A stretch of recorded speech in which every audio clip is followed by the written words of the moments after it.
So, one of the big things that really pushed me to keep on achieving and pursuing goals that some nights I feel like I have no right in trying to pursue and achieve, and that if we really try to get down to the mathematics and the chances of me reaching certain heights in my life, my chances are less than zero. One of the things that really pushed me to keep pursuing goals like this is down to the fact that I eventually realized that a lot of the time to get to goals like these, you just have to do things that you're really uncomfortable with doing, and you have to face thoughts and ideas that you're really uncomfortable with facing. The reason why I say that is there's two ways to look at it. You have the fundamental things that you have to do, the routines that are uncomfortable, the routines that are boring, monotonous, tedious, and mundane. Stuff like if you want to do really well in a class, you just have to study every day, and studying can become uncomfortable. In fact, studying should be uncomfortable for you to really promote growth and progress. It should be uncomfortable for you to realize that you don't know certain things, and that will push you to learn more about those things so that you don't make those mistakes again. One of the more uncomfortable thoughts that I want to speak about in this video is the idea that sometimes you just have to look at the fact that you don't have a high chance at achieving something, and there's good reason as to why you would think and as to why you would not have a high chance at achieving something, but you should still be willing to go for it anyway. Despite the high possibility that you will not succeed, despite the high possibility that you will not get exactly what you want, you should still push to pursue that goal. For me, I got this realization especially in my final year of high school. I was preparing myself to make it into some of the top 5, some of the best universities in my country, universities that had an acceptance rate of around 5% and things like that. But at the beginning of that year, I had a lot of confidence within myself. Maybe that's what helped me not think too hard about that uncomfortable thought. But looking back, I do remember there were times when I had to think about the fact that it's still very possible and very reasonably and realistically possible that I don't make it through. It was that idea that if I'm going to make it through, if I'm going to get into the university that I want, if I want to get into a place that I want to get to, I'm going to have to do a lot of work. Is it going to be easy? No, it's not going to be easy to do the work, especially if I believe and especially if I understand that there is not a high possibility, there's no guarantee that I put in all of this work and I get what I want.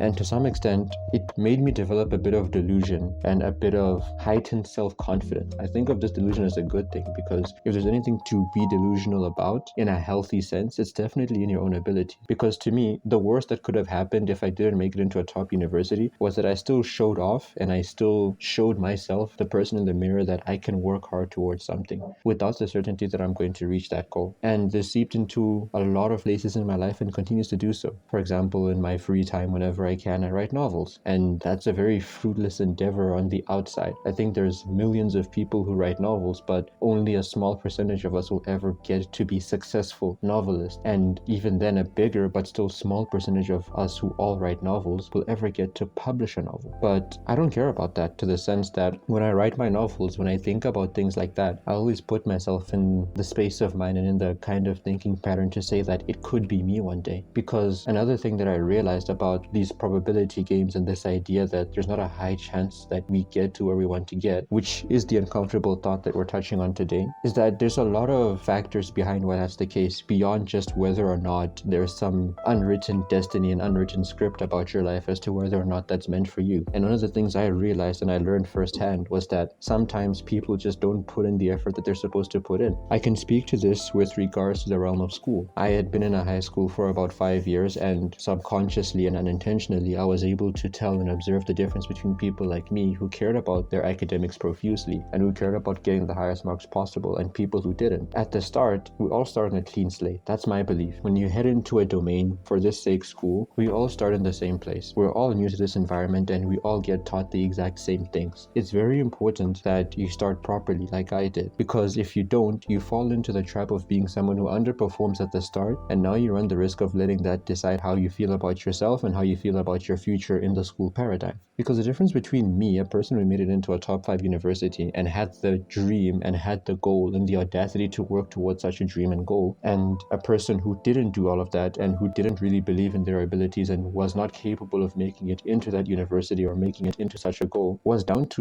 the little habits and the little steps and all the days before the final day and the final exam. I did things differently to another person, and not a lot of people are willing to do the things that I do. Even for me, I'm not a perfect example. There are people who are much better than me and who had much higher marks than me and did much more than me, and therefore got more out of life than I did so far. And that's because they were willing to do things that I was unwilling to do. I think if we're going to take a more mature and realistic turn in the conversation, we can talk about how, in some cases, the environment that we're born in and the environment that is around us can facilitate certain aspects of growth, but it can also motivate aspects of destruction of character. One thing that I've always had a conversation about with my friends is about how it's very important that if you're an ambitious person, or if you want to have an ambitious kid, that you keep feeding them ideas of ambition. I know that I was able to get to where I was at because one of two things. My parents always believed in me, my mother always believed in my ability to do really well. Even if I failed a test or did poorly in a term or I did poorly in a semester, my mother would call me and she would tell me that, hey, it doesn't mean that you've lost your ability to be smart. It doesn't mean you've lost the ability to achieve what you want to achieve. You can still achieve great things in this world. I have the luxury and I have the blessing to be told things like that, but not everyone does. There are some people out in the world who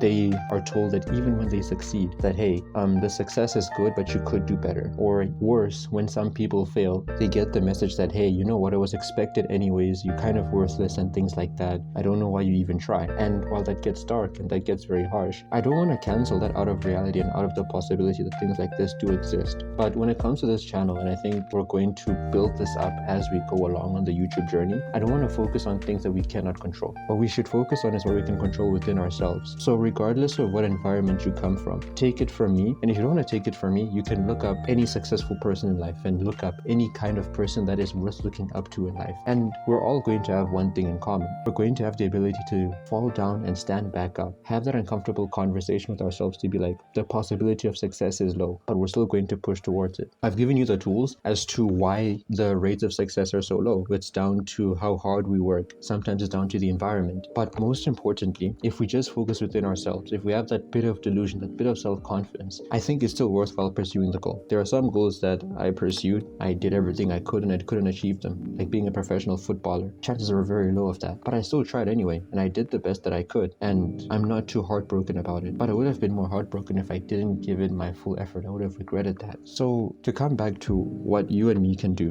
one of the first big things that regardless of the environment, you should always have that bit of belief in yourself that even if it's a 0.001% chance, you have the capabilities to achieve a goal. And even if you can't achieve that goal some way, somehow, at least you will have proven to yourself that you're someone who's willing to take a risk, who's willing to give themselves and give their life something that it deserves. And that's the chance to be a really good life and a really fruitful life. I think all of us deserve that kind of life one way or another. Even if we want to talk about how fruitfulness in one person's life and what that means to them is different to what fruitfulness is to another person's life and what that means to them. But the important thing is belief in self and the ability to really have that uncomfortable situation or have that uncomfortable thought and conversation about, despite the goal being so far out of reach, being so unlikely, I can still reach for it. I'm still willing to put in effort even though the chances of failure are higher than the chances of success. Because to me, that's what motivates a lot of success. And if we didn't have people who could do that, who could endure and slog through things like that, we wouldn't have a lot of good things in the world. So yeah, this video kind of went into a lot of tangents. I think as I get better, I'm going to be able to structure my thoughts a lot better. But for now, I really do hope that you found value in this video. And my main takeaway is that once you're able to accept the ability and accept this idea and this deal that you have to do a lot of uncomfortable things and you have to do a lot of mundane things and waste a lot of time or have the possibility of wasting so much time on a goal that doesn't eventually get reached, once you're comfortable with finding a way to do that, then you can reach whatever goal that you can set into your mind because you're willing to put in the effort, you're willing to put in the work. And even if you don't reach the goal, like for me with some of my goals, you still learn something, you still get something out of it.